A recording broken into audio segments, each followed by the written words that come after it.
Pensons alors que comme le roi d'Alabasta, Shebek demanda des comptes au gouvernement et apprit les tabous de ce monde. Peut-être a-t-il lui-même témoigné de la présence d'Imu Nerona sur le trône vacant. Cependant, niveau puissance, Shebek, c'est pas trop Cobra. Le jeune roi aurait donc résisté et tué l'amiral de la marine présent à Marie-Joise.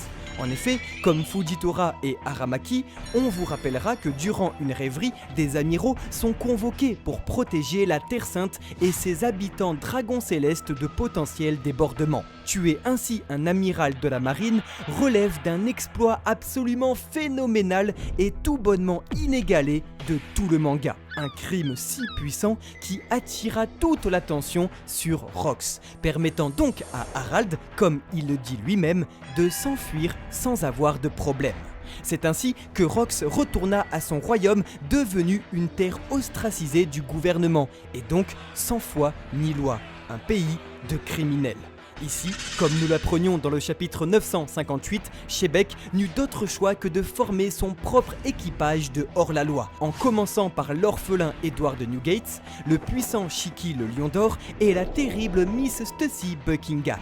Ainsi, il devint un pirate. De son côté, Rox, ayant rencontré le puissant roi Harald à Marie-Joise, se mit en tête de le recruter directement chez lui à Elbaf. Leur rencontre peut donc s'avérer très intéressante tant, nous l'avons vu, Harald conjugue les refus du gouvernement avec beaucoup de frustration et de tristesse, là où Shebek, lui, se contrefiche des murs et des obstacles et pourrait apprendre au roi d'Elbaf à se révolter contre le gouvernement mondial. Déchu de son titre de souverain, Rox se mit donc en quête de devenir le roi non plus de sa nation, mais désormais du monde entier.